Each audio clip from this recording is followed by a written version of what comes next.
बिस्मिल्लाहिर्रहमानिर्रहीम।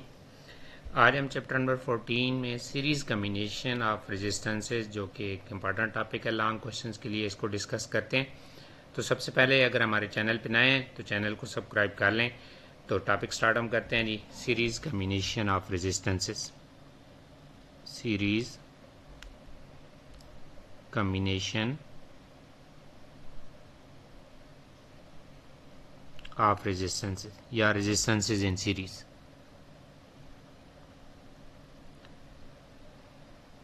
या रजिस्टर भी हो सकता है, सीरीज कम्बिनेशन ऑफ रेजिस्टेंसेज या रजिस्टर भी कह सकते हो। अब रेजिस्टेंस क्या होती है कि प्रॉपर्टी है कि डिवाइसेस होते हैं जो करंट को अपोज करते हैं। बल्ब भी हो सकता है, फैन भी हो सकता है। तो हम जर्नल जो है ना, इसको, ये हमारे पास रेजिस्टेंस का सिंबल होता है, ये हमारे पास। नेक्स्ट हम रेजिस्टेंस इसके साथ कनेक्ट करते हैं, फिर हम नेक्स्ट रेजिस्टेंस हम इनके साथ कनेक्ट करते हैं। तो अब देखो, आपके सामने मैंने 3 रेजिस्टेंसेस ड्रॉ की हुई हैं। अब ये जो रेजिस्टेंसेस हैं ये क्या है, एंड टू एंड कनेक्ट है। एंड टू एंड मीन कि एक का राइट एंड अगले के लेफ्ट एंड से कनेक्ट है। तो इसको हम क्या कहते हैं, सीरीज कम्बिनेशन ऑफ रेजिस्टेंसेस। यानी in series combination the resistances are connected end to and.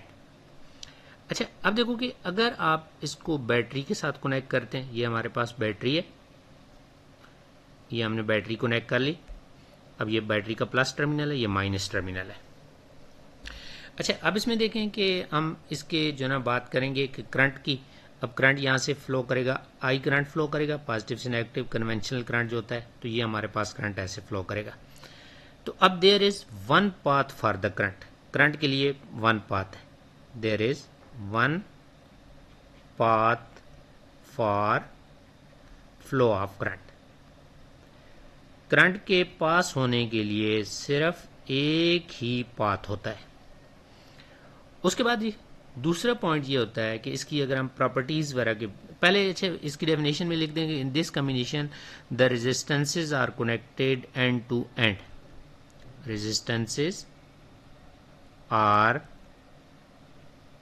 Connected end to end. ठीक है, ये इसकी डेफिनेशन हो जाएगी।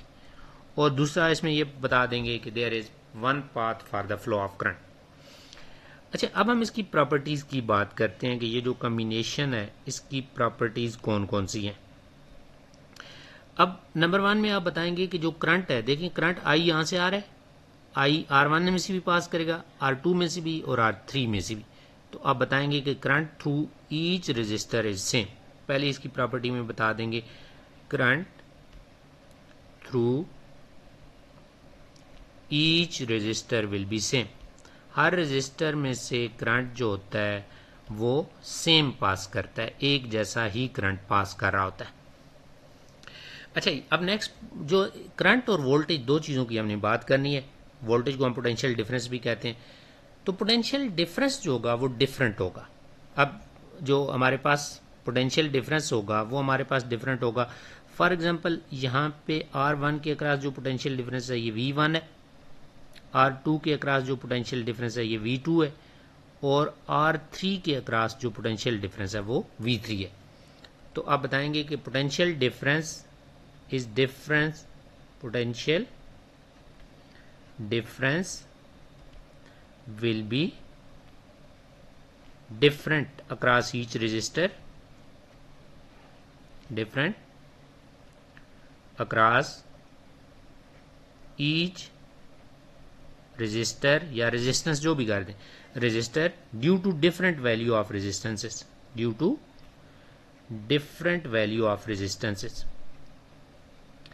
के जो रेजिस्टेंसेस की वैल्यू डिफरेंट हैं तो इसलिए जो पोटेंशियल डिफरेंस होगा वो डिफरेंट हो जाएगा।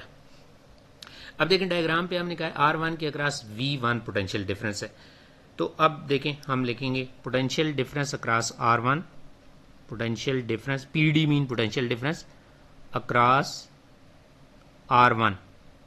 R1 के अक्रॉस जो पोटेंशियल डिफरेंस होगा इसको हम डिनोट करेंगे V1 से।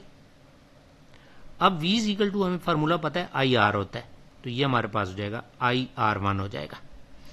इस तरह पोटेंशियल डिफरेंस अक्रॉस R2 की अगर हम बात करेंगे तो वो हमने अभी ऊपर डायग्राम में लिखा हुआ है V2 और V2 is equal to IR2।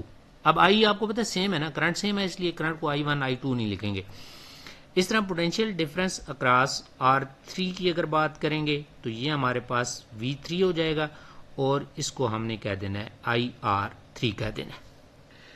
अच्छा, अब इसमें देखें कि जो टोटल पोटेंशियल डिफरेंस होगा, तो टोटल पोटेंशियल डिफरेंस बैटरी का अगर हम कहते हैं पोटेंशियल V है, ये बैटरी V पोटेंशियल दे रही है, तो V आपका आगे V1 में V2 और V3 3 पार्ट्स में डिवाइड हो रहा है, तो इसलिए जो आपका ये V होगा it will be equal to V1 plus V2 plus V3। तो देखें हम लिखेंगे V is equal to V1 plus V2 plus V3। अच्छा, अब ये जो ऊपर वैल्यू हैं इवे पुट करते हैं, तो V इज इक्वल टू आपका V1 की वैल्यू IR1 है, V2 की वैल्यू IR2 है और V3 की वैल्यू आपके पास IR3 है। अब देखें राइट साइड पे, अब I तीनों फैक्टर में है तो I कॉमन ले लो, I कॉमन लेंगे तो ये हमारे पास हो जाएगा R1 plus R2 plus R3 हो जाएगा। अच्छा, अब अगले स्टेप में ये करेंगे I जो है इसको लेफ्ट साइड पे शिफ्ट कर लें, तो V upon I is equal to R1 plus R2 plus R3। अच्छा, अब देखो कि हमें ये पता है ओम्स लॉ से कि V is equal to IR होता है, तो V is equal to IR। अब देखें कि अगर मैं I को इधर शिफ्ट कर लूँ तो ये मेरे पास आ जाता है V upon I is equal to R। अच्छा, अब ये जो V अपॉन I ये जो लिखा हुआ है ना, V अपॉन I बेसिकली क्या है कि ये इन तीनों रेजिस्टेंस का रिजल्ट है, R1 plus R2 plus R3 जो टोटल बन रही है ये आपका R है।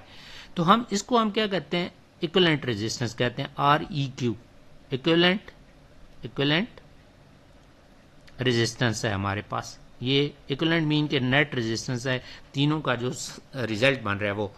अब V और I की जगह पे R इक्विवेलेंट लिख देंगे, R equivalent is equal to R1 plus R2 plus R3। अच्छा, अब इसमें देखो कि रेजिस्टेंसेज ऐड हो रही हैं, तो ये कम्बिनेशन जो होता है ये क्या करता है कि ओवरऑल जो इक्विवेलेंट रेजिस्टेंस होती है वो इंक्रीज हो जाती है। तो this combination increases the equivalent resistance, increases the equivalent resistance. ठीक है, ये जो सीरीज कम्बिनेशन होता है ये इक्विवेलेंट रेजिस्टेंस को इंक्रीज कर देता है। अगर हमारे पास 4 रेजिस्टेंस हो तो आप लिख सकते हैं R1 plus R2 plus R3 plus R4, 5 हो तो प्लस R5 लिख सकते हैं।